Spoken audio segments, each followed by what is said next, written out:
The bus wheezed to a halt, its brakes groaning like an old man in pain. Gravel crunched under its wheels as it settled by the curb of a quiet street that hadn't changed since he left. Michael stared through the smudged window, his own reflection staring back. The empty sleeve pinned to his chest hung like a dead weight, a constant reminder of what Afghanistan had taken from him. The driver gave a gruff nod as Michael stepped off the bus, his boots heavy on the pavement. The small-town air felt sharper than he remembered, biting through his jacket. He gritted his teeth against the ache that bloomed in his shoulder with every step. Home was supposed to feel lighter. This didn't. He paused at the edge of the sidewalk, taking in the familiar sights. Mrs. Hadley's faded blue shutters, the corner store with its flickering neon sign. The air smelled like pine and chimney smoke, just as it always had. But something felt off, quieter, like the world had held its breath while he was gone. Blake's bark was the first thing he recognized, echoing down the street. The Labrador bounded into view, his leash dragging behind him. Michael barely had time to brace before the dog collided with him, tail wagging so hard it could have knocked him over. "Blake, you big lug," Michael muttered, crouching to ruffle the dog's fur. Blake whined, licking his face, and for the first time since stepping off the plane, Michael smiled. "Michael?" The voice came from down the road. "Jessica." His heart clenched as he straightened. She stood in the driveway, holding their daughter in her arms. Her hair caught the afternoon light, a halo of gold that made his throat tighten. She wore a red sweater he'd always loved, the one that made her cheeks glow. Veronica squirmed in her arms, chubby hands reaching toward him. "Daddy." The word hit him like a sledgehammer. He hadn't heard it in person, only through grainy video calls with shoddy Wi-Fi. He took a hesitant step forward, then another, until he was running despite the pain lancing through his shoulder. Blake barked excitedly, circling them as Michael swept them both into his good arm. Jessica smelled like lavender and home, but her embrace felt hesitant, her hands gripping his jacket too loosely. He kissed the top of Veronica's head, her soft curls tickling his chin, and for a moment, the world felt whole again. "I missed you," he whispered, his voice rough. Jessica smiled, but it didn't reach her eyes. "We missed you too." Veronica squealed, wriggling out of his grip to grab his face. Her tiny fingers traced the scars on his cheek with a curiosity that made his chest ache. She didn't care about the broken arm, the missing pieces of him. To her, he was just Dad. Jessica shifted, clearing her throat. "You must be tired. Let's get you inside." Michael nodded, letting her lead the way. The house loomed ahead, smaller than he remembered. The chipped paint and sagging porch steps looked like they'd aged a decade in his absence. He hesitated at the door, the threshold feeling more like a boundary than a welcome. Inside, the familiar scent of cedar and old coffee filled his lungs. The living room was tidy but too perfect, as if Jessica had spent hours scrubbing it to mask something. His duffel bag hit the floor with a thud, and he dropped onto the couch, exhaling like he'd been holding his breath for months. "You hungry?" Jessica asked, hovering by the kitchen doorway. "Starving," he said. She smiled again, too quick, and disappeared into the kitchen. Veronica toddled over with a stuffed bear in hand, babbling nonsense as she climbed onto his lap. Her weight settled against him, warm and real, grounding him for the first time in years. Michael leaned back, letting the exhaustion pull at him. The house was quiet except for the clatter of pans in the kitchen and Blake's nails clicking on the floor. He should have felt at peace, but instead, a strange unease crept in, curling in the corners of his mind like shadows waiting to pounce. He'd made it home. So, why didn't it feel like home had made it back to him? The morning light spilled through the living room windows, painting soft streaks of gold on the walls. Michael sat at the dining table, Veronica perched on his lap, smacking her tiny hands on the surface like it was her drum set. Her giggles filled the air, a sound so pure it felt like an antidote to the heaviness that had settled in his chest. Jessica stood by the stove, flipping pancakes, her back to him. She hummed under her breath, a tune he didn't recognize. For a second, Michael let himself believe this was normal, the life he'd fought to come back to. "Veronica's gotten so big," he said, brushing a curl from her forehead. "Feels like she's a whole new kid." Jessica glanced over her shoulder, the corner of her mouth twitching into a smile. "She's been keeping me on my toes, walking everywhere now. You'd swear she's training for a marathon." "Must take after me," he said, trying to lighten the mood.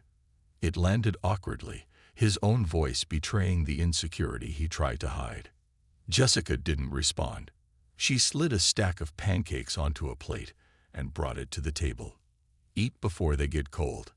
Michael nodded, shifting Veronica to her high chair.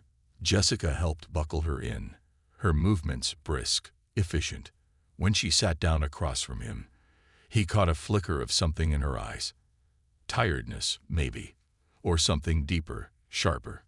"How's the arm?" she asked, reaching for the syrup. Michael flexed his good hand, his bad one pinned like dead weight to his side. "Hurts. Doc says the nerves are pretty much shot. Might never work again." She poured syrup over her pancakes, the motion slow, deliberate. "I'm sorry." "Not your fault." "No, but I wish it was different." He stabbed his fork into a pancake. "Me too." Silence fell between them, broken only by Veronica's delighted squeals as she mashed pieces of pancake in her fists. Blake, ever the opportunist, sat at her feet, waiting for the inevitable drop. "How's the store?" Michael asked, desperate to fill the quiet. "Busy," Jessica said, not looking up. "Had to pick up more shifts after." She trailed off, but Michael knew what she meant. After his injury, after the Army's promises of support turned into a trickle of paperwork and waiting lists. Guilt curled in his gut like smoke. "Thanks for holding it all together," he said, her hand still on her fork. She looked at him for a moment, her face unreadable. "What else could I do?" The words weren't bitter, but they weren't warm either. Michael couldn't blame her. She'd been here, raising their daughter alone, while he was thousands of miles away fighting a war that had chewed him up and spit him out broken. Veronica smacked her tray, babbling something incomprehensible but urgent. Michael laughed, grateful for the interruption. "Guess she's calling the shots now," he said, wiping syrup off her cheek. "Takes after you, stubborn as hell." Jessica smiled faintly, but her gaze flicked away, settling on the clock. "I've got to head to work soon. Mom's watching Veronica today." "I can watch her," Michael said quickly. Jessica hesitated, her brow furrowing. "You sure? You've barely had time to settle in." "Unsure," he said. "I've missed enough already." Her lips pressed into a thin line, but she nodded. "Okay. Just make sure she gets her nap. She gets cranky without it." "Got it."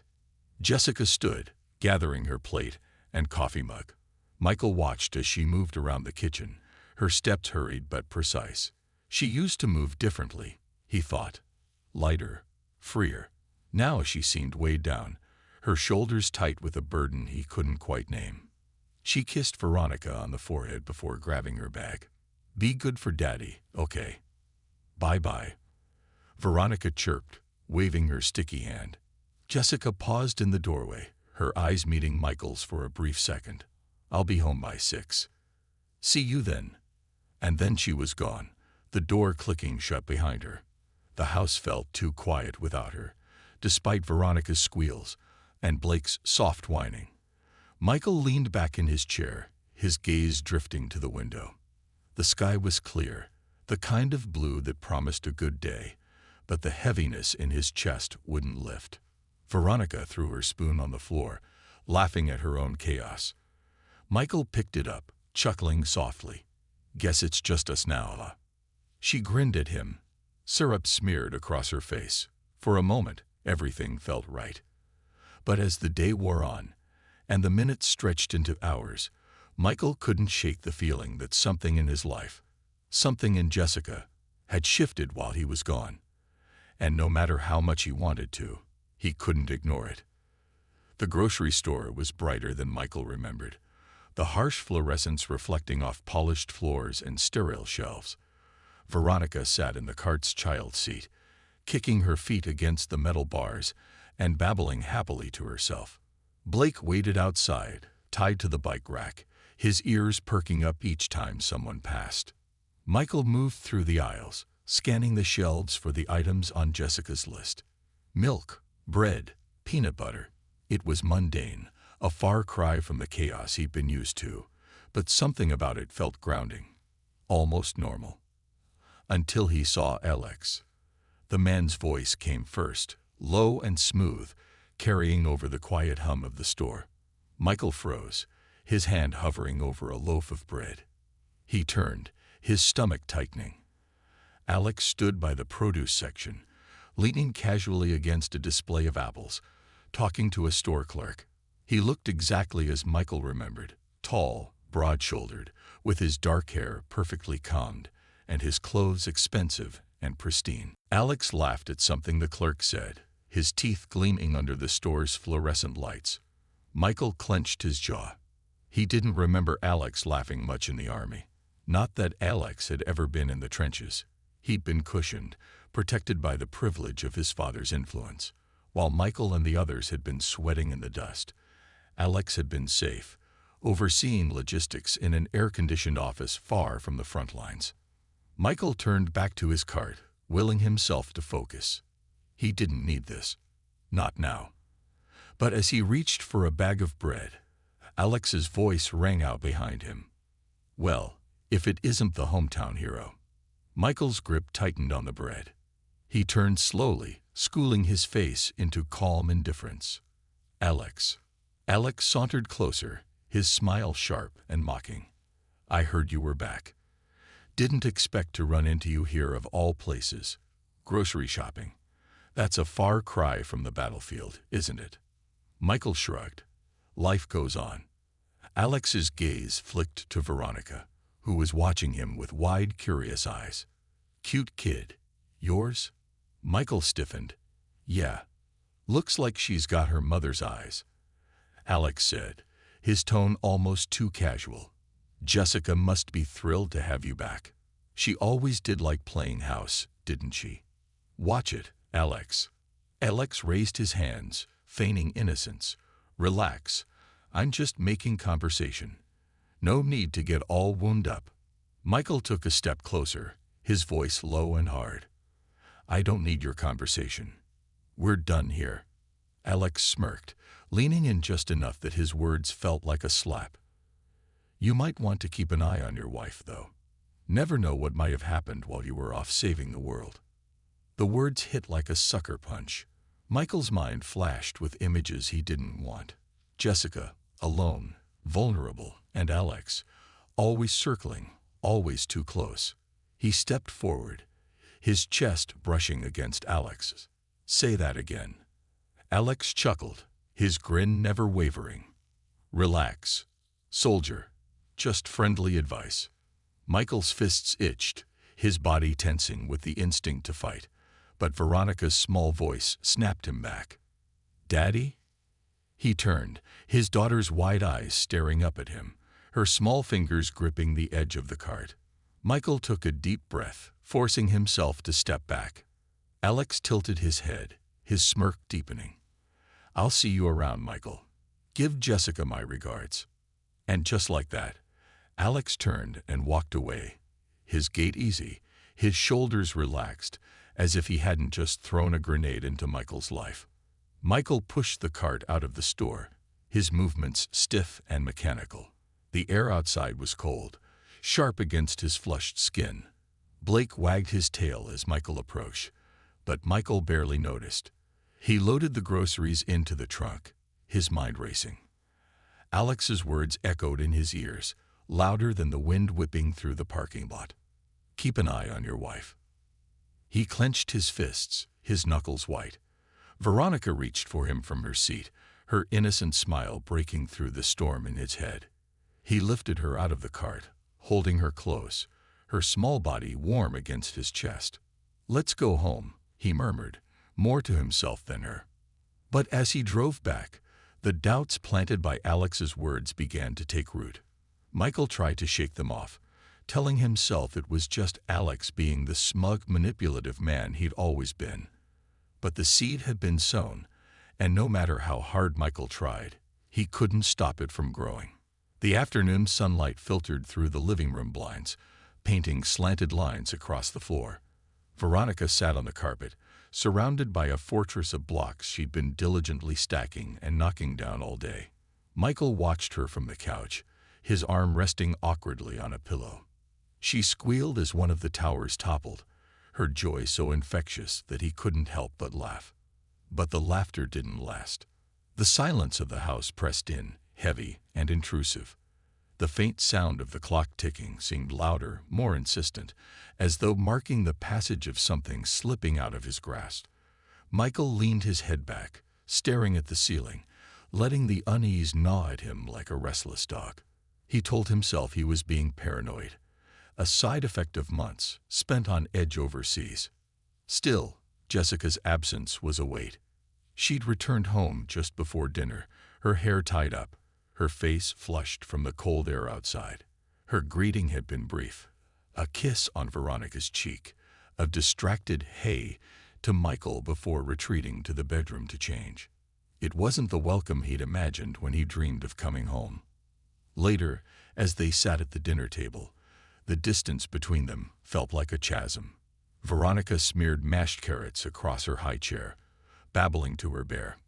Michael focused on his plate, the clink of silverware against ceramic filling the void where conversation should have been. "You okay?" he asked, trying to sound casual. Jessica barely looked up. "Yeah, just tired. Long day." "You've been tired a lot lately." She paused, her fork halfway to her mouth. "What's that supposed to mean?" Michael shrugged, keeping his tone even. "Nothing. Just noticing." Her eyes flicked to his for a moment, sharp and guarded, before returning to her plate. "Well, maybe it's because I've been doing everything on my own for a year." The word stung more than he expected. "I didn't exactly have a choice."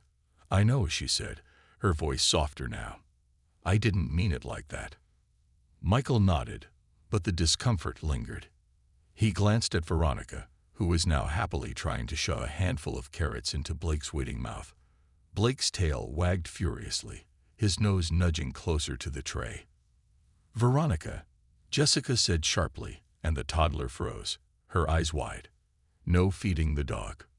Michael caught the way Jessica's hand twitched toward their daughter, protective and stiff. It wasn't the first time he'd noticed it, the way she hovered when Michael picked Veronica up or carried her around, like she thought he might drop her, or worse. "Relax, Jess," he said, trying to keep his voice light. "I've got her." Jessica didn't answer.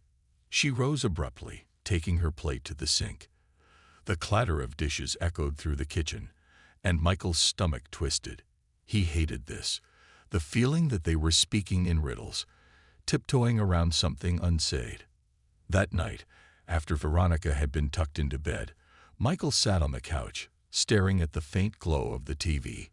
Jessica moved around the house, tidying up, but her movements were brisk, almost mechanical.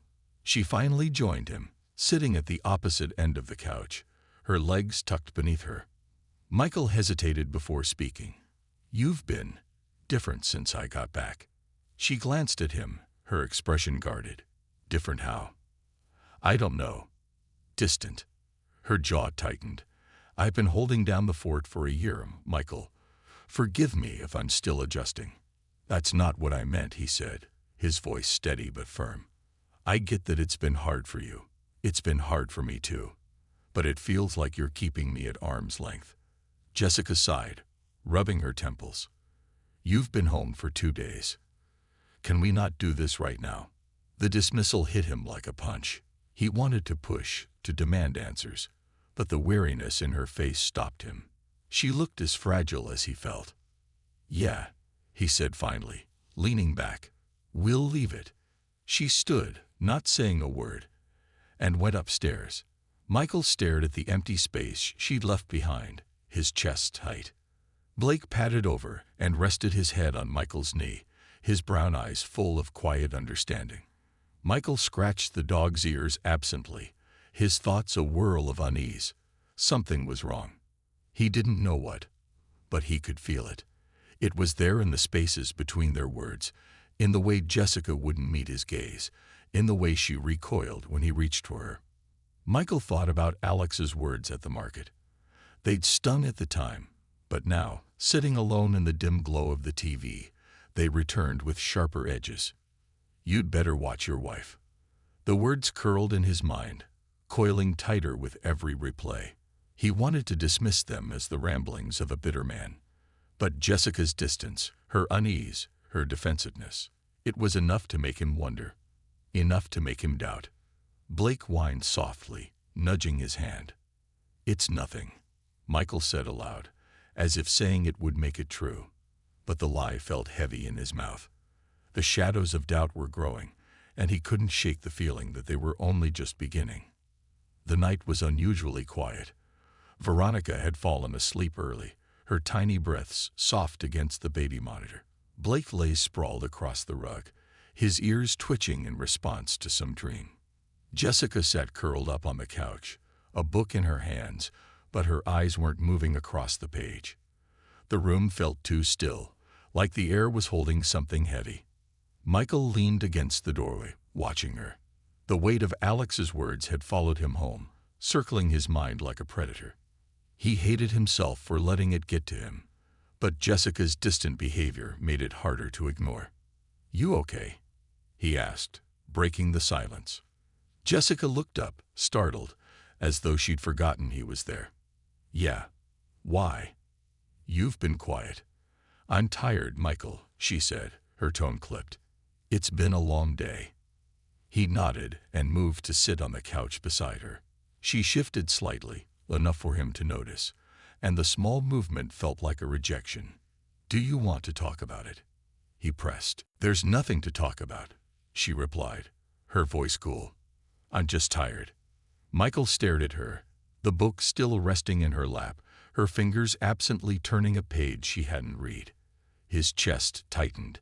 He wanted to believe her, wanted to brush off Alex's venom, but Jessica's distance felt like confirmation of something he didn't want to face.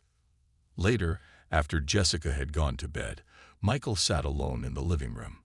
Blake padded over, resting his head on Michael's knee. The dog's warm, steady presence was a small comfort, but it wasn't enough to quiet the storm in his mind. The math wasn't adding up. Veronica had been conceived during his leave, just after his injury, when he'd been granted a rare furlough to come home. He'd barely had time to heal, let alone spend much time with Jessica, but she'd been so happy to see him. They'd barely left the house. Still, a sickening thought gnawed at the edges of his mind. What if it wasn't enough time? He shook his head, as if he could dislodge the doubt. It was ridiculous. Jessica couldn't. But then he remembered the way she flinched when he held Veronica, the way her eyes darted away when he tried to meet her gaze. And there was Alex's smug face, his parting words twisting the knife. "Keep an eye on your wife." Michael clenched his fists, the scars on his palm pulling tight. He didn't want to do this. He didn't want to question the woman he'd spent sleepless nights dreaming about, the woman he'd fought to come home to. But the more he tried to push the doubt away, the more it festered. The next morning, Jessica left for work before Michael woke up. He found a note on the kitchen counter. "Don't forget to take Veronica to her doctor's appointment at 11. Love you." The words felt hollow, scribbled in haste. He stared at the note for a long moment before crumpling it in his fist.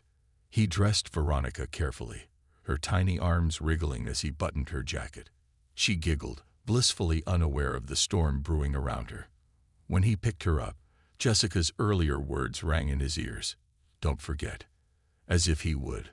The doctor's office was crowded, the waiting room filled with mothers juggling restless children. Michael sat quietly, Veronica in his lap, her fingers tugging at the zipper of his jacket. The receptionist called their name, and he followed her into the exam room. The doctor, a warm-faced woman in her 50s, greeted them with a smile. "How's our little Veronica doing today?" "Healthy as ever," Michael said, managing a smile. The appointment passed quickly. Height, weight, a brief checkup. But as the doctor scribbled notes into her chart, Michael found himself blurting out a question he hadn't planned to ask. "Doc, how accurate are conception timelines? Like, how exact can you be?" The doctor looked up, surprised. "Well, it depends. If you're asking about paternity, there's always a small margin of error." "Why do you ask?" Michael hesitated, his face flushing. "Just curious." She studied him for a moment, then nodded. "If you ever have concerns, there are tests we can run. But trust is the most important thing in any family, Mr. Carter." He nodded stiffly, his throat tight. The appointment wrapped up, and he thanked her before heading back to the car. As they drove home, Veronica babbled in the back seat, her tiny voice filling the silence. Michael glanced at her in the rearview mirror, her eyes wide as she held her stuffed bear. She was perfect, every laugh, every smile. And yet the doubt gnawed at him like a splinter lodged too deep to remove. He tightened his grip on the steering wheel, his knuckles white. At home, Jessica was already back from work. She greeted Veronica with a bright smile, scooping her up and peppering her cheeks with kisses. Michael watched from the doorway, his chest tight. "How was the appointment?" Jessica asked, looking at him over Veronica's head. "Fine," he said, his voice flat. Jessica's smile faltered, just for a second. "Good." Michael nodded, but his mind was already spinning. He couldn't shake the feeling that something was wrong, that Jessica was hiding something. And the worst part was, he didn't know how to ask without tearing them both apart. The wind howled through the narrow streets that evening, carrying the scent of wood smoke and winter's bite. Michael zipped up his jacket with one hand, the empty sleeve pinned to his chest, flapping uselessly in the cold. Blake trotted beside him, his leash slack, his tail wagging with every step. They headed toward Jenkins' house, the old man's porch light casting a warm glow through the growing twilight. Jenkins had always been the kind of neighbor who noticed things. The sort who sat on his porch for hours, puffing on his pipe, and watching the world like it was a private movie. If anyone had seen something, anything, out of the ordinary, it would be him. Blake barked softly as Michael knocked on the door. The sound of shuffling footsteps and the creak of the floorboards came from within. The door opened a crack, revealing Jenkins' weathered face. His eyes narrowed slightly before recognition set in. "Well, if it ain't Michael Carter," Jenkins said, opening the door wider. "Good to see you up and about." "Hey, Jenkins," Michael said, forcing a smile. "Got a minute?" Jenkins nodded and waved him in. The house smelled of old wood and pipe tobacco, the air thick with a kind of comfortable clutter. Blake lay down by the door, his head resting on his paws as if sensing the tension. "Tea? Whiskey?" Jenkins asked, gesturing to a small cabinet. "Whiskey's fine," Michael replied, lowering himself into a worn armchair. His shoulder throbbed as he moved, but he ignored it. Jenkins poured 2 glasses and handed one to Michael before settling into his chair. "What brings you over?" Michael swirled the amber liquid in his glass, trying to find the right words. "I've been thinking about while I was gone. Just wondering if anything unusual happened around the house." Jenkins raised an eyebrow, leaning back. "Unusual how?" "Anything," Michael said, his tone sharper than he intended. He softened it with a deep breath. "Visitors, strange cars, that sort of thing." Jenkins studied him for a long moment, his face unreadable. He took a sip of his drink, his lips curling around the edge of the glass. "Why are you asking, Michael?" Michael hesitated, his fingers tightening around the glass. "I need to know, Jenkins. You sit out here every day. You see everything. Did you see anyone at my house while I was gone?" Jenkins sighed, setting his drink on the table. "You sure you want to know?" The question hit like a slap.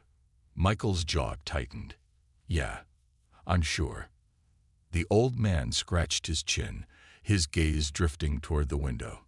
I wasn't gonna say anything. Figured it wasn't my place. But yeah, I saw someone. Michael's stomach dropped. He leaned forward, his pulse pounding in his ears. Who? Jenkins hesitated, his voice lowering. That Alex fella. Came by a few times. Always late in the day, just before dusk. Michael's breath caught. His hand clenched the glass so hard he thought it might shatter. How many times? Couple, Jenkins said, avoiding his gaze. Maybe more. I wasn't keeping track.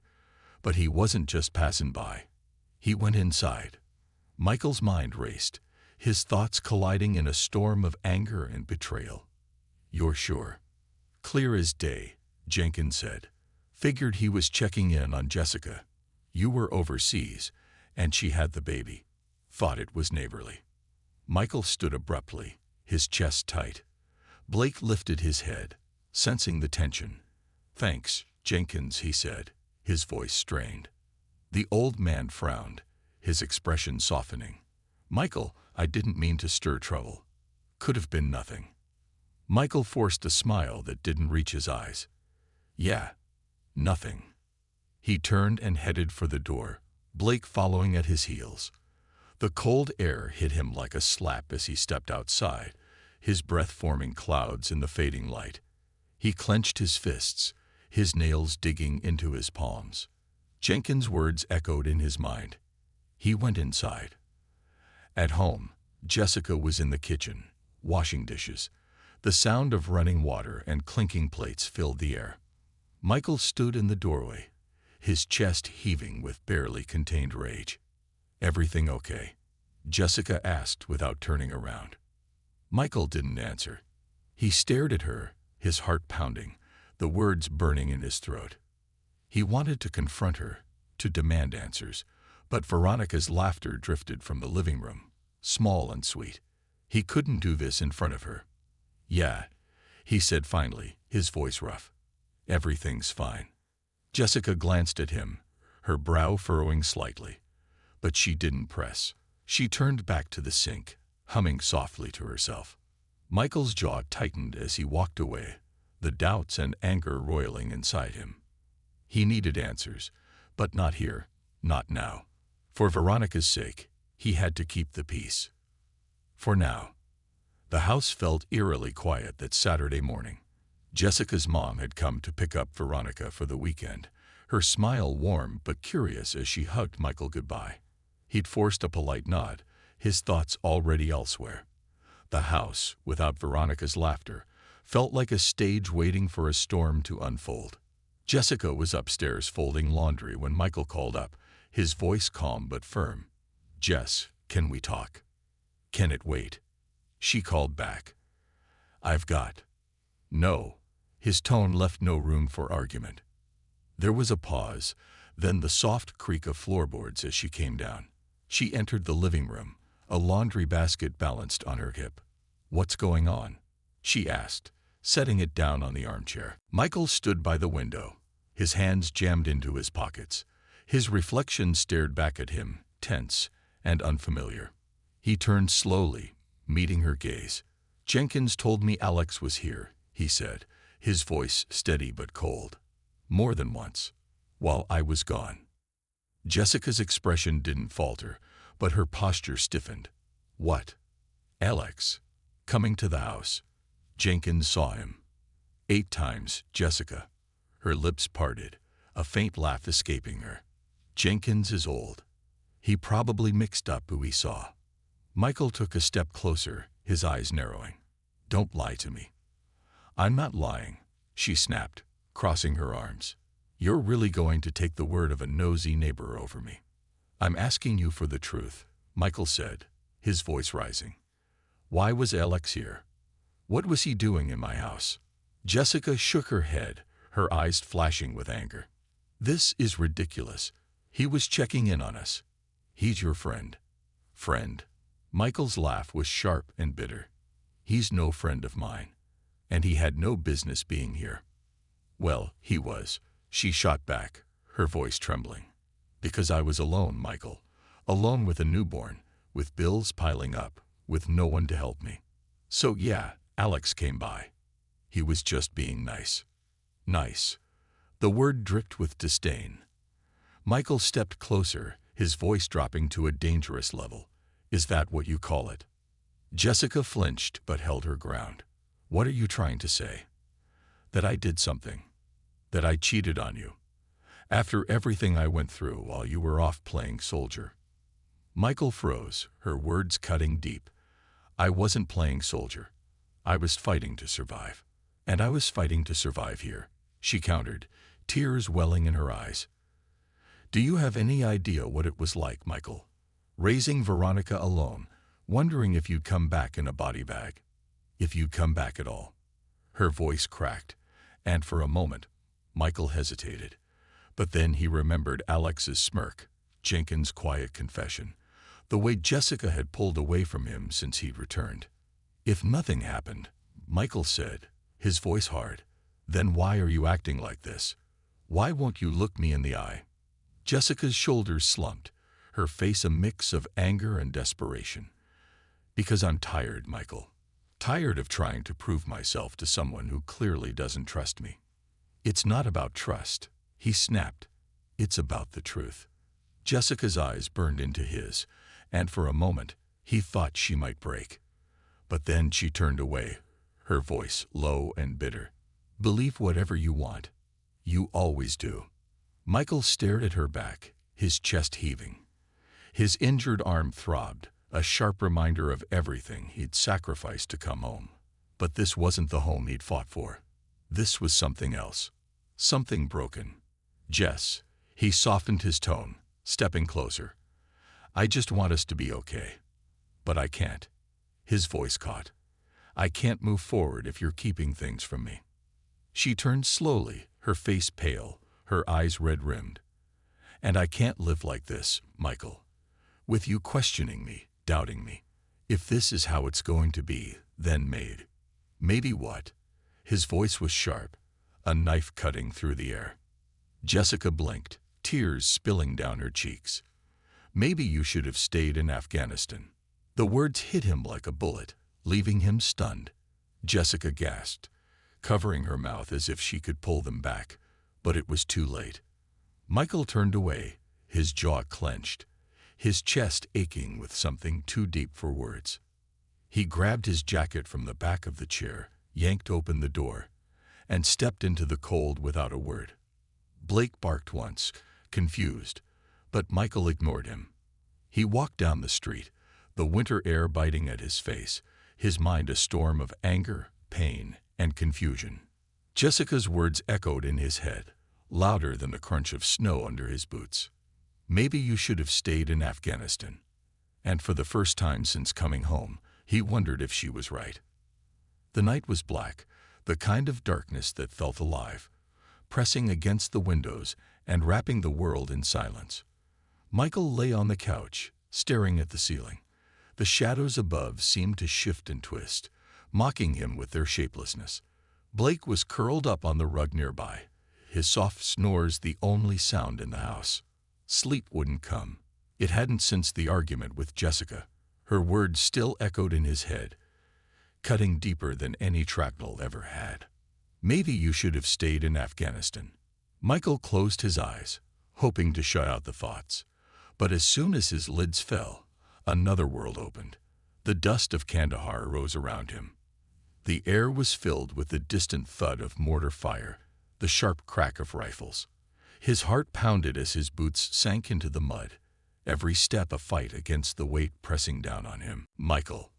A voice screamed over the chaos. He turned to see Louis, his best friend, crumpled on the ground, clutching his leg. Blood poured through his fingers, dark and endless. I've got you, Michael yelled, rushing to his side. He crouched, looping Louis's arm over his shoulders, his injured arm screaming in protest. Together, they stumbled through the battlefield, every step a battle of its own. Leave me, Louis groaned, his face pale and slick with sweat. I'm slowing you down. Shut up, Michael snapped, dragging him forward. You're not dying on me. Not here. But Lewis's body grew heavier, his breathing shallow. Michael screamed for help, his voice swallowed by the roar of war. Then the mortar hit. The ground shook violently, and Michael was thrown forward, landing hard on his chest. When he looked back, Lewis's body was still. Too still. "Lewis!" he shouted, scrambling toward him, but it was too late. His friend's glassy eyes stared at nothing. His lips parted as if he had one last word left unsaid. Michael woke with a gasp, his heart racing, his body drenched in sweat. He sat up, his hand clutching the armrest of the couch as he tried to steady his breathing. The room was silent, but the echoes of explosions and dying screams still rang in his ears. Blake stirred, his head lifting from the rug. He padded over, his eyes full of concern, and rested his head on Michael's knee. Michael scratched the dog's ears absently, his mind still trapped in the dream. He buried his face in his hands, the weight of the memory suffocating. Louis had been the first soldier he'd ever lost. He hadn't been the last, and every one of them haunted him, their voices mingling with Jessica's, their faces blending with the betrayal he felt twisting inside him. "What are you even doing here?" the voice in his head whispered. "You fought to come home. And for what? A wife who won't meet your eyes. A daughter who might not even be yours." Michael clenched his fists, his nails digging into his palms. He had to find answers. He had to know the truth, even if it broke him. Because this limbo, this half-life of doubt and fear, was worse than any war he'd ever fought. He pushed himself off the couch, his legs shaky beneath him. Blake followed, his tail wagging cautiously, as if sensing Michael's turmoil. Michael grabbed his coat from the back of the chair and stepped out into the cold night air. The stars were sharp and bright against the black sky, but Michael barely noticed. His breath came out in clouds as he walked, his boots crunching on the frosty ground. He didn't know where he was going, but the motion helped, the cold biting at his face grounding him in the present. "Louis would have told me to man up," he thought bitterly, "to stop wallowing and do something." He stopped at the edge of the woods, staring into the darkness between the trees. His injured arm throbbed, the nerves still raw and angry. He pressed his good hand against it, his fingers digging into the scared skin as if the pain could drown out the noise in his head. "I'm trying, Louis," he whispered to the empty night, "but I don't know how to fix this." The wind answered, rustling the branches above. Blake barked softly, breaking the silence. Michael turned back toward the house, his steps slower this time. When he returned, the house was just as he'd left it, silent, cold, and empty. He sank back onto the couch, his body heavy with exhaustion, but his mind still racing. He thought of Jessica, her distant eyes, and sharp words. He thought of Veronica, her innocent smile that made his chest ache. And he thought of Alex, his smug grin and poisonous words. The doubts burned brighter now, consuming him from the inside. He had to find the truth, no matter what it cost. Michael sat in the small diner on Main Street, nursing a mug of coffee that had long gone cold. The fluorescent lights buzzed softly above, casting a yellowish glow over the checkered floor and cracked vinyl booths. Outside, snowflakes drifted lazily to the ground, blanketing the quiet street. Across from him, Jim sipped his own coffee, his uniform crisp but his face weary. The years hadn't been kind to either of them, though Jim's burden was different. As a local cop, he'd seen the worst of their small town. Broken homes, shattered lives, petty crime that sometimes turned deadly. But tonight, his brow furrowed as he studied Michael. "This doesn't sound like you," Jim said, setting his mug down. "You're chasing ghosts." Michael stared at the table, his thumb running along the chipped edge of his mug. "Maybe, but I need to know, Jim." "Know what?" "That Jenkins likes to gossip. That Alex is an ass. You already know those things." Michael looked up, his jaw tight. "I need proof," Jim sighed, leaning back in the booth. "What kind of proof are you even talking about?" "Surveillance footage," Michael said, his voice low. From around the neighborhood. Cameras outside the liquor store, the bank, anywhere that might have caught Alex near my house. Jim raised an eyebrow. You know I can't do that. I'm not asking you to break the law, Michael said quickly. Just help me. There has to be something. A timestamp, a plate number, anything that proves he was there. Jim rubbed a hand over his face. Jesus, Michael, you think this is going to help? Say I find something. What then? You blow up your life. Accuse Jessica of, what, cheating? Lying? You sure you're ready for that? Michael's chest tightened, but he didn't flinch. I'm already living with the doubt, Jim. That's worse than knowing. For a long moment, Jim studied him, his fingers tapping against the table. Finally, he sighed and leaned forward. I'll see what I can do. But no promises. A lot of those recordings don't last long. Storage gets wiped after a week or two. That's all I'm asking, Michael said, relief washing over him. Thank you. Jim shook his head, his expression grim. Don't thank me yet. You might not like what you find. The days dragged by like molasses. Michael tried to stay busy, distracting himself with repairs around the house, but his thoughts kept circling back to Jessica, to Alex, to the unanswered questions gnawing at his gut. It's been 3 weeks. The house was full, but the warmth felt artificial, like someone had turned on a heater in an empty room. Laughter echoed, too loud and too forced, as relatives mingled around the living room. Bright balloons floated lazily near the ceiling, and a pastel pink banner that read Happy First Birthday, Veronica, stretched across the wall. Michael stood near the edge of the crowd, his back against the kitchen counter, watching it all unfold. Jessica moved through the room, smiling and chatting, her hands always busy, passing plates, refilling glasses, fixing bows on presents. She was perfect on the surface, but every time her eyes landed on him, they flicked away, avoiding his gaze like a shadow slipping out of the light. Veronica sat in her high chair, babbling nonsense and smacking her fists into the air as the guests gathered around her. She was radiant, her curls bouncing as she wiggled with excitement. Michael's chest ached watching her, the love he felt tangled with something darker. Doubt, anger, questions he couldn't answer. Michael. Jim's voice cut through the din, low and familiar. Michael turned, relieved to see his old friend standing by the doorway, a gift bag in hand. Jim looked slightly out of place, his leather jacket and casual jeans a sharp contrast to the pastel tones and formal dresses in the room. Glad you made it, Michael said, shaking his hand. Wouldn't miss it, Jim replied, his voice calm but weighted. How are you holding up? Michael glanced at Jessica, who was cutting a slice of cake for her sister, her laughter too bright. I'm surviving. Jim followed his gaze, his expression unreadable. Let's step outside for a minute. The cold air hit like a slap as they stepped onto the porch, shutting the door behind them. Snowflakes fell lazily, dotting the wooden steps and glinting in the faint sunlight. Jim leaned against the railing, pulling something small and black from his pocket. A flash drive.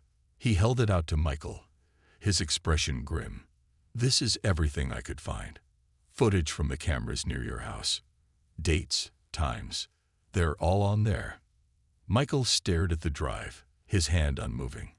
The weight of it seemed to grow the longer he looked. He didn't need to ask what it might confirm. He already knew. Did you watch it? Michael asked, his voice tight. Jim shook his head. That's for you to do. I just got the files. Michael hesitated before finally taking the drive, his fingers curling around it like it might burn him. Thanks, Michael. Jim's voice softened, almost hesitant. You sure you want to do this? Once you look, there's no taking it back.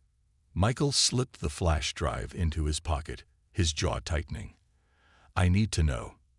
Jim nodded, though his eyes were heavy with concern. All right, but whatever you find, don't let it destroy you. Michael didn't respond. He couldn't. The weight in his pocket felt unbearable, as if it might pull him under. He turned back toward the door, the sound of laughter spilling out from inside. "I should get back," Michael said, his voice hollow. Jim clapped him on the shoulder. "Call me if you need anything." Michael nodded and stepped back inside, the warmth of the house feeling suffocating after the sharp clarity of the cold. Veronica's giggles greeted him, her hand smearing frosting across her cheeks as Jessica snapped a photo. Michael smiled for the crowd, but it was thin and strained. The weight of the flash drive pressed against his leg, its presence a constant reminder that his life was balanced on the edge of truth. A truth he wasn't sure he was ready to face. The house was dark and still. Veronica was asleep in her crib, her soft breathing faintly audible through the baby monitor on the kitchen counter.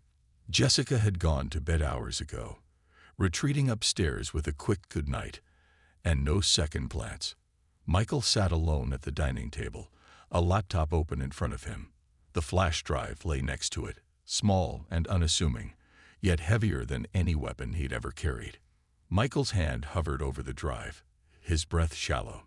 Part of him wanted to throw it away, to bury the doubt and move on. But the other part, the part that had fought through war and betrayal, needed answers. He picked up the drive, its cold metal surface biting into his palm. With a shaky breath, he plugged it into the laptop.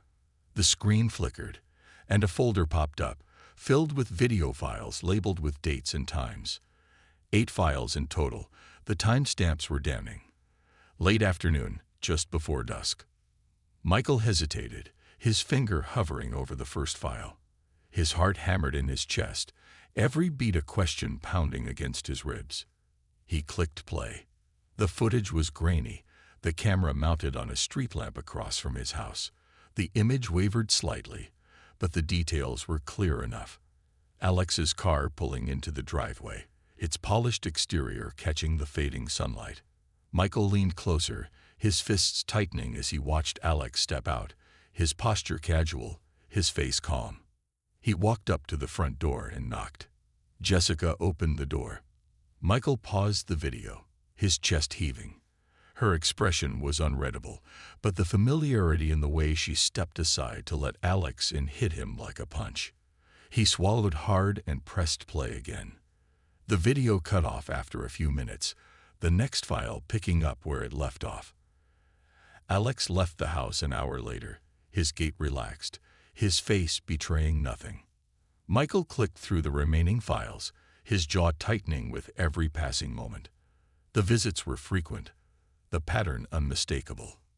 Alex would arrive, stay for an hour or two, then leave. Jessica never seemed surprised to see him.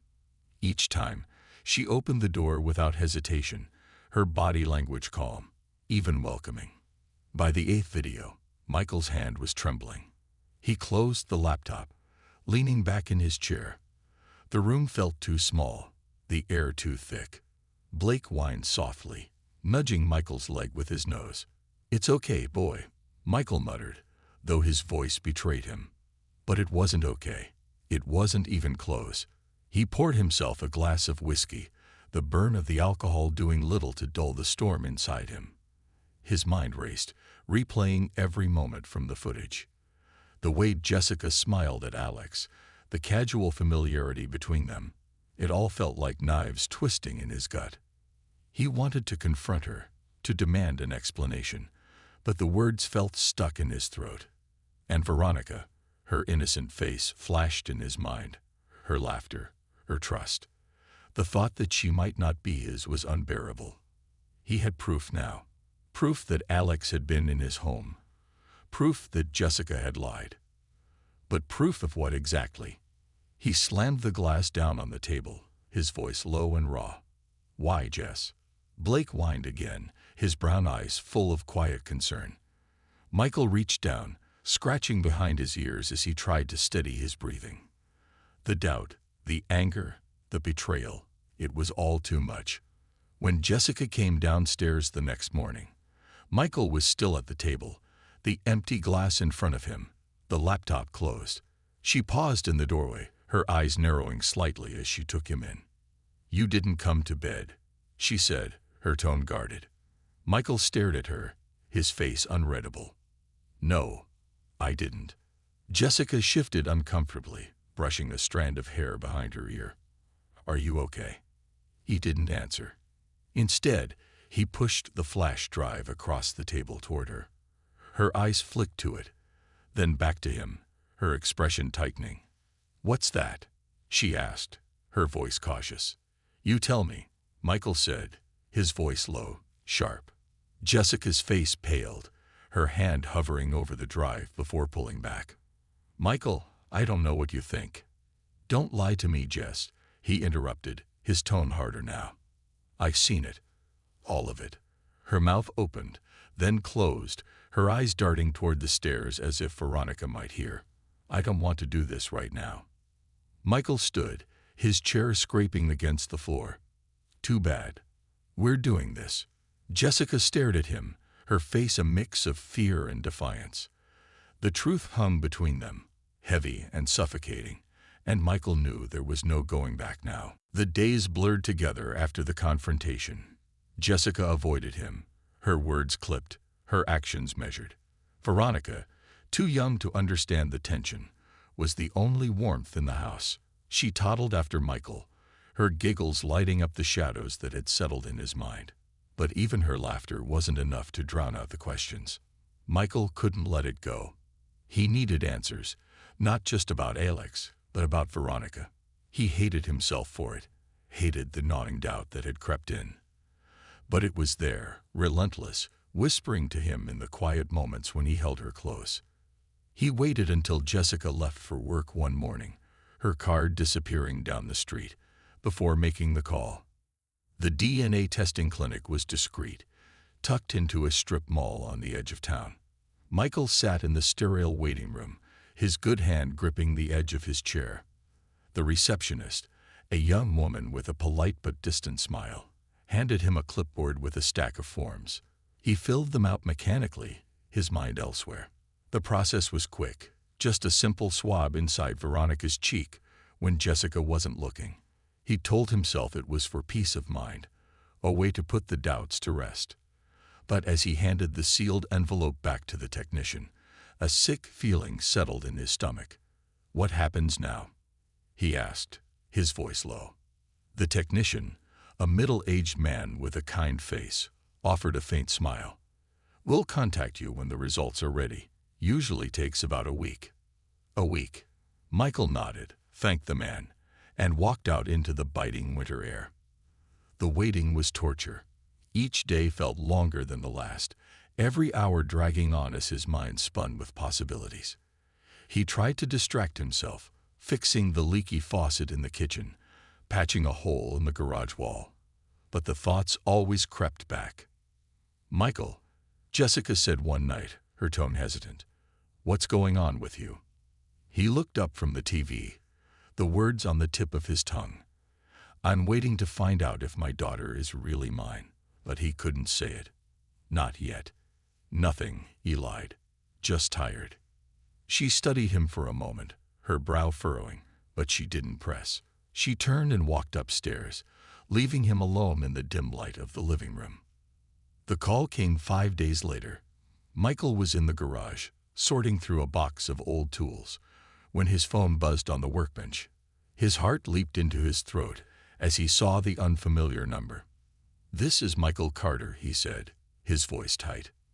"Mr. Carter, this is Dr. Henderson from the clinic. We have your results ready. Would you like me to go over them with you now?" Michael closed his eyes, his hand gripping the phone so tightly it hurt.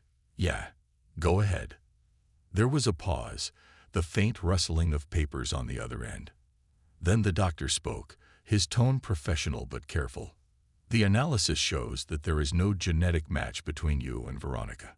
The words hit him like a hammer.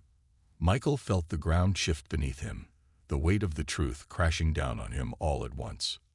"No match," he repeated, his voice hollow. "I'm sorry," the doctor said, his tone softening. "If you have any questions, feel free to." Michael hung up before he could finish, the phone slipping from his hand onto the bench. He stared at it, his mind blank, his chest tight. The world around him felt distant as he stumbled back into the house. Veronica sat in the living room, her tiny hands gripping a stuffed bear as she played on the floor. She looked up at him, her face lighting up. "Daddy," she chirped, holding the bear out to him. The word cut through him like a blade. He dropped to his knees beside her, his hand trembling as he brushed a curl from her forehead. She was perfect, innocent, and so full of life. And she wasn't his. "Hey, sweetheart," he whispered, his voice breaking. She giggled, placing the bear in his lap, her small hands patting his arm. Michael tried to smile, but his face crumpled. He pulled her into his arms, holding her close as tears spilled down his cheeks. For a moment, the house was silent except for Veronica's quiet hums and Michael's ragged breaths. He wanted to stay in that moment forever, to pretend the truth didn't exist. But it did. And now, there was no escaping it. Michael drove aimlessly, the world outside the car a blur of grays and whites. Snowflakes clung to the windshield, the wipers swiping them away as fast as they came. His chest felt hollow, the echo of the doctor's words ricocheting inside him. No genetic match. He gripped the wheel tightly, his knuckles white. The air in the car was heavy, the silence deafening. The radio was off, and even Blake, who usually sat alert in the passenger seat, was curled up in the back, sensing his owner's turmoil. Michael hadn't planned on leaving the house. He kissed Veronica on the forehead, whispered, "Be good for Mommy," and walked out the door without looking back. Jessica hadn't asked where he was going. She'd only glanced at him, her eyes wary, her lips pressed into a thin line. Maybe she knew. Maybe she didn't. Either way, Michael couldn't stay. Not with the truth hanging between them, unspoken but suffocating. The roads were slick, the snow piling up faster than the plows could clear it. Michael barely noticed. His thoughts churned, a storm worse than the one outside. He saw Alex's face, his smug grin, Jessica's guarded eyes, her evasive answers, Veronica's innocent smile. "She's not mine." The thought sliced through him again, fresh and cruel. He'd held that little girl in his arms, soothed her when she cried, laughed at her silly antics. He'd loved her more than he thought possible. And now he didn't know it was real anymore.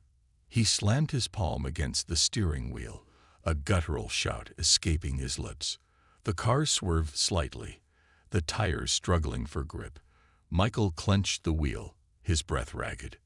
The highway stretched out ahead, empty except for a few sets of headlights in the distance. He pressed down on the accelerator, the speedometer climbing. The engine growled, the car shuddering as it cut through the snow. Faster. He needed to go faster, to outrun the anger, the betrayal, the pain clawing at his insides. Images flashed through his mind. Jessica's smile on their wedding day. Veronica's first steps, her chubby hands reaching for him. The nights in Afghanistan, huddled in the dark, clinging to the thought of home. It was all a lie. His vision blurred with tears, the road ahead shimmering. He wiped his face with his sleeve, the motion jerky, almost frantic. He barely saw the curve in the road until it was too late. The car hit the patch of black ice with a sickening lurch. Michael felt the wheels lose contact, the vehicle spinning. The world tilted, the headlights catching glimpses of the guardrail, the snow-covered ditch beyond. He gripped the wheel, trying to correct the skid, but the car had a mind of its own. The first impact was jarring, the front bumper slamming into the guardrail. Metal screeched against metal, sparks flying as the car broke through. Michael's head snapped forward, the seatbelt digging into his chest. The car flipped, the sound of crunching metal and shattering glass deafening. Everything spun, sky, ground, sky again. His body was thrown against the restraint, his injured arm screaming in pain. The airbag exploded in front of him, the force knocking the breath from his lungs. And then it stopped. The car came to rest upside down in the ditch, the engine hissing as smoke curled into the freezing air. Michael hung suspended by the seatbelt, his head pounding, blood trickling down his temple. The world was eerily quiet, save for the ticking of the cooling engine and the distant howl of the wind. Pain flared in every part of his body as he fumbled for the seatbelt release. His fingers were numb, clumsy, but he managed to free himself, falling awkwardly onto the roof of the overturned car. Glass crunched beneath him as he crawled out through the shattered window, the icy snow biting into his palms. He collapsed onto the frozen ground, his breath coming in short, ragged gasps. The cold seeped into his bones, but he didn't care. He stared up at the sky, snowflakes falling onto his face, melting against the heat of his skin. For a long moment he lay there, his body aching, his mind empty. He felt like a man broken in every way, physically, emotionally, spiritually. The truth had shattered him, and now his body seemed determined to follow. Blue and red lights flashed in the distance, growing closer. Someone must have called it in. Maybe another driver, maybe sheer luck. Michael didn't move as the paramedics descended, their voices urgent but muffled, like they were speaking underwater. Hands lifted him onto a stretcher, the world around him a blur. As they loaded him into the ambulance, Michael closed his eyes, the weight of everything finally pulling him under. Michael woke to the sterile hum of fluorescent lights and the faint beeping of a heart monitor. The smell of antiseptic filled his nose, sharp and clinical, a stark contrast to the haze of the crash. His body ached all over, his injured arm throbbing with a relentless dull pain. He blinked, trying to focus, the world swimming in and out of clarity. The white ceiling above him was unfamiliar. The hospital bed beneath him felt too soft, too constraining. He tried to sit up, but a sharp stab of pain in his ribs stopped him. "Easy there," a voice said. A nurse appeared at his side, her expression calm but firm. "You've got a couple of fractured ribs and a concussion. Let me adjust the bed." She pressed a button, and the bed lifted slightly, allowing him to recline without straining. Michael closed his eyes, the memories of the crash rushing back, the car spinning, the guardrail crumpling, the icy cold of the snow against his skin. "How long?" he croaked, his voice rough and dry. "You've been here overnight," the nurse said, pouring water into a cup and holding it out for him. "Drink." Slowly. He took a sip, the cool liquid soothing his parched throat. "Was anyone else?" "No one else was involved," she said quickly. "You're lucky." The crash was serious. Michael nodded faintly, the weight of relief mixing with the heavier burden in his chest. No one else was hurt, just me. He clenched his fist, the IV tugging at his arm as the pain in his ribs flared. He didn't care. Pain was familiar, pain he could handle. But the emptiness, that was something else entirely. Blake's face came to mind, the way he'd whined at Michael's side, loyal to the end. Veronica's giggles echoed faintly in his head, her small hands reaching for him. "She's not mine." The thought cut through him again, fresh and raw. But as much as it hurt, he couldn't let go of her. Veronica was the only thing that had kept him grounded, the only part of his life that had felt pure. Whether or not she shared his blood didn't matter. She was his daughter in every way that counted. That night, sleep eluded him. The machines around him beeped softly, a quiet mockery of the storm in his chest. He stared out the window, the snow falling endlessly, and let the silence consume him. The envelope was plain, unmarked except for his name scrawled in Jessica's familiar handwriting. Michael stared at it for a long time, the paper trembling slightly in his hands. He hadn't opened it yet. The nurse had handed it to him that morning, her expression carefully neutral, as if she understood the weight of what it contained. He sat on the edge of the hospital bed, the letter balanced on his lap. His ribs ached, his arm throbbed, but those pains felt distant. The real ache was deeper, gnawing at the core of him. Blake's absence weighed on him too. The thought of the dog sitting at the front door of their house, waiting for someone who might not come back, tightened the knot in his chest. He ran his thumb over the corner of the envelope, the motion slow and deliberate. Finally, with a shaky breath, he tore it open. Michael, I don't know how to write this. I don't even know where to start.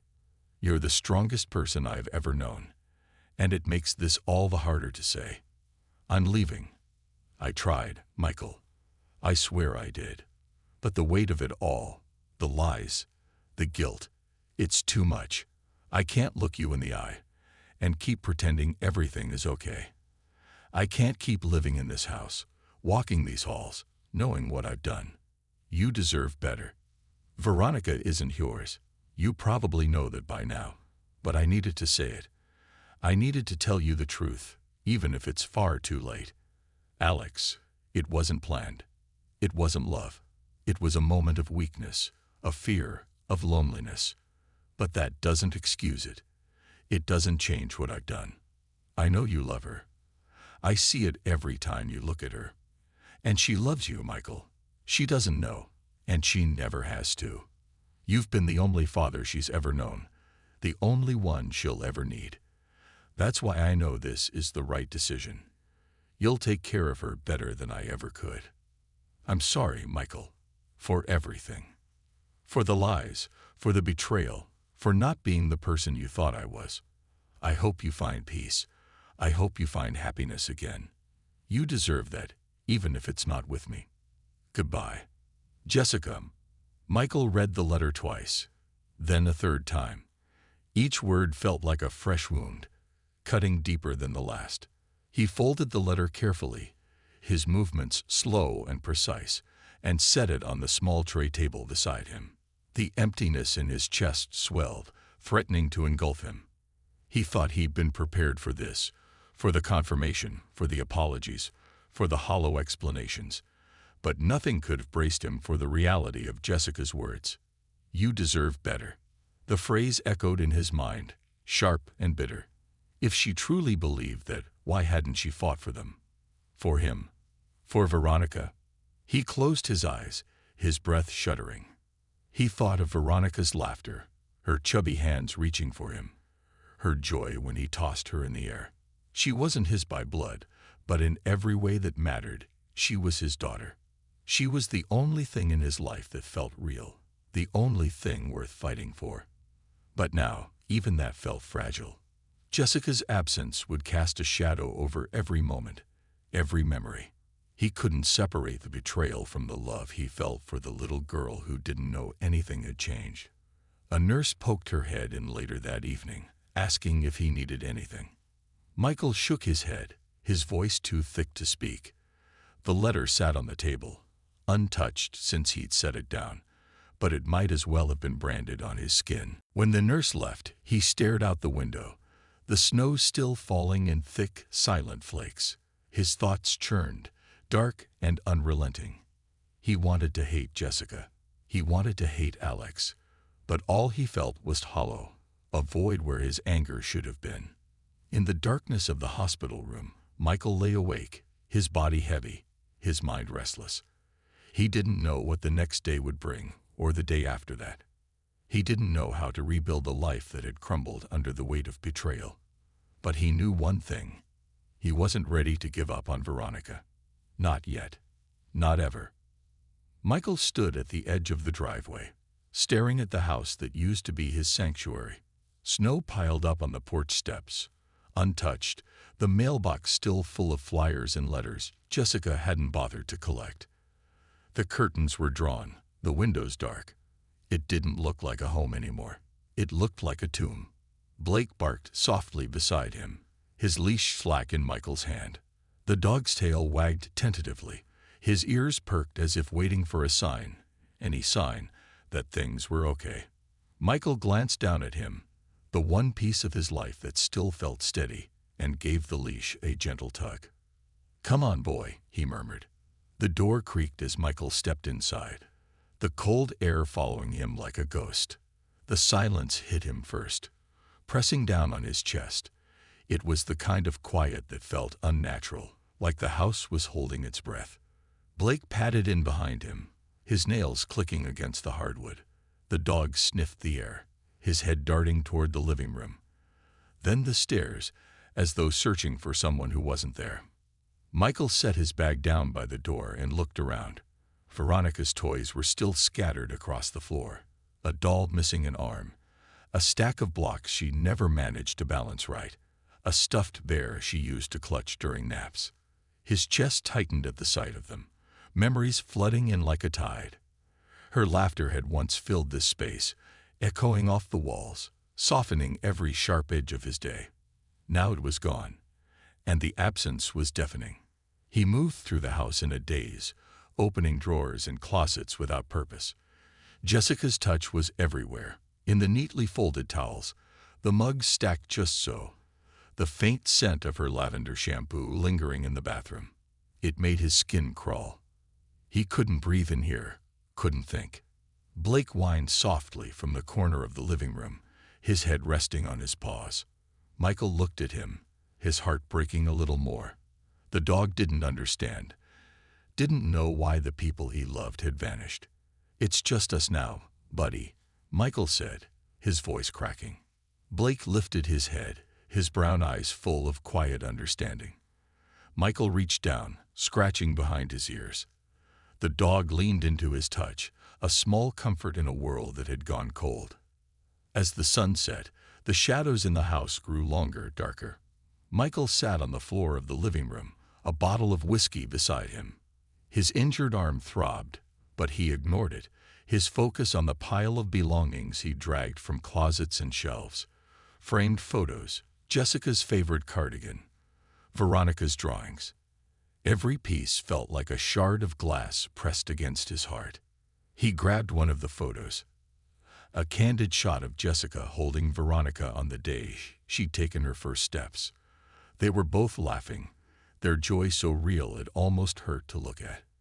He stared at it for a long moment before throwing it onto the pile. The glass shattered, the sound sharp in the quiet. Michael stood slowly, his legs unsteady. He grabbed the bottle of lighter fluid he pulled from the garage and doused the pile, the acrid smell filling the room. He didn't hesitate as he struck the match, his fingers steady even as his chest burned. The flames leaped to life, consuming the pile with a crackling roar. The firelight danced across the walls, illuminating the room in flickering orange and yellow. Michael stood back, his face expressionless, his fists clenched at his sides. Blake barked nervously, pacing in the corner, but Michael didn't move to comfort him. The flames devoured everything, the photos, the clothes, the toys, the memories. Smoke curled toward the ceiling, stinging his eyes, but he didn't look away. He watched until there was nothing left but ash and embers, the heat fading as quickly as it had risen. The house smelled of smoke and loss. The pile was gone, reduced to a blackened stain on the hardwood. Blake whimpered softly, his tail tucked between his legs as he nudged Michael's hand. Michael dropped to his knees, his body trembling. He buried his face in Blake's fur, his breaths shallow and ragged. The dog leaned against him, a solid presence in the chaos. "I don't know what to do, boy," Michael whispered, his voice barely audible. "I don't know how to fix this." Blake licked his cheek, his tail wagging just once, as if to remind Michael that he wasn't alone. It wasn't much, but in that moment, it was enough. Michael stayed there, on the floor, until the moon rose high and the house fell into complete darkness. He didn't move, the weight of everything pressing down on him. The fire hadn't cleansed anything. The memories, the pain, they were still there, smoldering in the corners of his mind. And for the first time, he wasn't sure they'd ever go away. The mornings came slower now, the sun dragging itself into the sky like it, too, couldn't bear to face the day. Michael sat at the kitchen table, a half-empty bottle of whiskey his only companion. The house was silent except for the occasional creak of the floorboards or the soft thump of Blake's tail when Michael moved. The burn of the alcohol dulled the sharp edges in his chest, but it wasn't enough. Nothing was enough. He tilted the bottle, watching the amber liquid swirl. He told himself it was just to take the edge off, just to get through one bad day. Then it became two. Now, It was every day. Blake whined softly from the corner, his head resting on his paws. Michael glanced at him, guilt flaring briefly before the numbness returned. "I know, boy," he muttered, his voice hoarse. "I'll take you out later." But later never came. Not for Blake, not for anything. The phone rang often in the beginning, old friends reaching out, their voices full of concern. Jim called the most, his tone straddling the line between frustration and worry. "You can't keep doing this, Michael," Jim said one evening, his voice crackling through the speaker. "You think drinking yourself into oblivion is going to solve anything. You've got a dog to care for. You've got—" "Don't," Michael snapped, cutting him off. "Don't tell me what I got. You don't know." "I know you're better than this," Jim replied, his tone softening. "You survived Afghanistan. For Christ's sake, don't let this—" Michael hung up before he could finish. The silence that followed felt heavier than the words, but he didn't care. He stared at the phone. It screamed dark, then reached for the bottle again. The days bowled into nights, and the nights into nothingness. Michael stopped keeping track. He barely left the house, except to grab another bottle from the liquor store. The cashier, a kid barely old enough to shave, had stopped asking questions, though his pitying looks spoke volumes. The house grew messier by the day. Dishes piled up in the sink, Veronica's toys remained untouched in the corners, and the faint smell of smoke still lingered from the fire he'd set. Blake's food bowl often sat empty until the dog barked, forcing Michael to remember. Blake was the only thing keeping him tethered to reality, his brown eyes full of quiet patience, his loyalty unwavering. Even as Michael stumbled around the house, slurring words he couldn't finish, Blake stayed close, his presence a silent plea for the man he once knew to come back. One afternoon, Michael heard a knock at the door. He ignored it, but the knocking grew louder, more insistent. Blake barked, his tail wagging cautiously as he glanced between the door and Michael. "Shut up, Blake," Michael muttered, sinking deeper into the couch. But the knocking didn't stop. Finally, with a growl of frustration, Michael staggered to the door and yanked it open. Jim stood on the porch, his face lined with worry and irritation. "Jesus, Michael," Jim said, his voice low. "You look like hell." Michael shrugged, leaning against the doorframe. "Didn't know we were doing a welfare check today, officer." Jim's jaw tightened. "Someone has to. You haven't answered my calls, haven't seen anyone in weeks. What the hell are you doing?" "Living the dream," Michael said, gesturing vaguely toward the living room, where empty bottles littered the coffee table. "You want a drink?" "No, I don't want a damn drink," Jim snapped, stepping inside without waiting for an invitation. "I want you to get your life together." Michael laughed bitterly, the sound harsh and empty. "My life? What life?" "The one my wife walked out on. The one built on lies." "That little girl," Jim started, but Michael cut him off. "Don't," he said, his voice sharp. "Don't talk about her." Jim stared at him, his expression a mix of frustration and sadness. "You're throwing everything away, Michael. You don't have to do this. Let me help." Michael shook his head, the walls he'd built up too thick to crack. "There's nothing left to help, Jim. Go home." Jim opened his mouth to argue, but the look in Michael's eyes stopped him. He sighed deeply, running a hand through his hair. "Fine, but I'm not giving up on you, and neither should you." Michael closed the door behind him, the sound echoing through the empty house. He leaned against it, his breath coming in short, ragged bursts. For a moment, he thought about picking up the phone, calling Jim back. But then the anger and despair surged again, drowning the thought in a flood of self-loathing. That night, Michael sat in the dark, the whiskey bottle cradled in his lap. Blake lay beside him, his head resting on Michael's leg.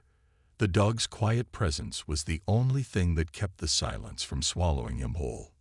"Sorry, boy," Michael whispered, his voice slurred. "I don't know how to fix this." Blake let out a soft whine. his tail thumping once against the floor. Michael took another drink, the burn in his throat a temporary relief from the deeper pain inside. The spiral was tightening, pulling him down, and he didn't know if he had the strength or the will to stop it. The house was dark, save for the faint flicker of a lamp in the living room. The whiskey bottle sat empty on the coffee table, the glass tumbler beside it untouched. Michael leaned forward on the couch, his elbows resting on his knees, a small cold weight in his hand. The gun gleamed under the soft light, its metal smooth and familiar. It was his service pistol, the one he'd brought home from the war. He told himself it was for protection, a precaution in a world that sometimes felt just as dangerous as the battlefield. But now, it sat heavy in his palm, the safety off, its purpose changed. Blake lay curled up nearby, his eyes open, watching Michael silently. The dog didn't move, didn't make a sound, as if sensing the gravity of the moment. On the floor in front of Michael was a single photograph. It had been pulled from a forgotten album, its edges frayed. Veronica's face smiled up at him, her cheeks rosy, her curls wild and untamed. She was sitting in her high chair, her hands smothered in cake, her laugh so vivid it felt like he could hear it. Michael's chest tightened. The sight of her, even in the stillness of the photo, tore him apart. She wasn't his. The DNA test had confirmed it. But no test could erase the countless hours he'd spent holding her, rocking her to sleep, or laughing at her tiny, innocent antics. She doesn't even know, he whispered to the empty room, his voice rough and broken. She doesn't know what she's done to me. The gun felt heavier now, the cold metal pressing into his hand. War hadn't broken him. War had shaped him, scared him, taken pieces of him, but it hadn't broken him. Betrayal had. Jessica's lies, Alex's smugness, and the knowledge that the one pure thing in his life, Veronica, was built on a foundation of deceit. He closed his eyes, memories rushing back like a tidal wave. Afghanistan, the endless sand and heat, the smell of gunpowder and blood. The nights he'd spent huddled in the dirt, holding on to the thought of Jessica and Veronica, the promise of home keeping him alive. He'd endured everything for them, for her. And now, it was all gone. His hand tightened around the grip of the gun, his finger brushing the trigger.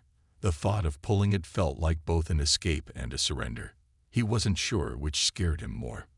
Blake let out a soft whine, breaking the silence. Michael opened his eyes, his gaze meeting the dog's. Blake's ears twitched, his head tilting slightly, as if urging Michael to reconsider. "I don't know if I can do this, buddy," Michael muttered, his voice cracking. "I don't know how to keep going." Blake stood, padding closer, his warm brown eyes fixed on Michael's face.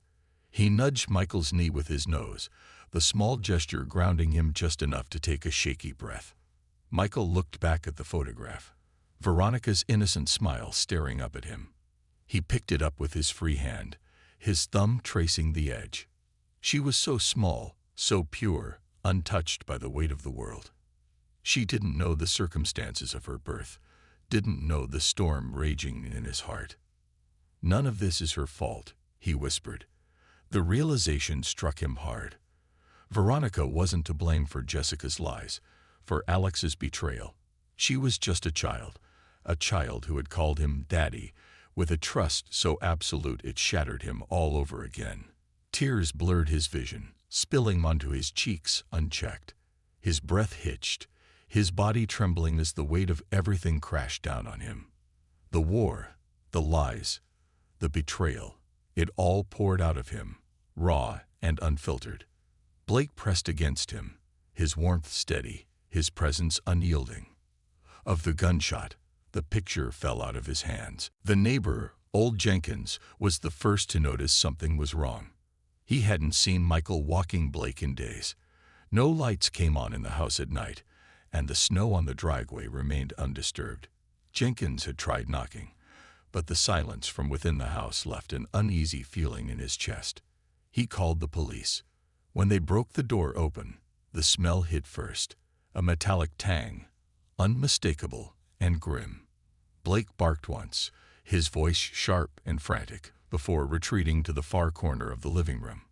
The officers moved carefully, their steps hesitant as they followed the sound of the dog's low whine. They found Michael in the bedroom, slumped in a chair near the window. The gun rested loosely in his hand, and his head was tilted back against the chair's frame. His face pale, almost peaceful. On the floor beside him was a photograph of Veronica, her smile frozen in time, her laughter forever lost to him. The coroner arrived quietly, his work methodical, his words few. Blake stayed in the corner, growling softly whenever anyone approached Michael's body. It took a gentle coaxing, a few whispered words, and some firm hands to get the dog out of the house. He didn't fight, but his mournful gaze never left Michael as they carried him away. The town learned of Michael's death by the following morning. Whispers spread quickly. Jenkins told his wife, who told the cashier at the corner store, who told everyone who came in for milk and bread. The story grew legs, twisting and turning in the retelling. Such a shame, they said. A hero, broken by war. A wife who didn't stand by him. And that Alex, they muttered. Haven't seen him in weeks. Makes you wonder. Jessica and Alex had vanished soon after the fallout.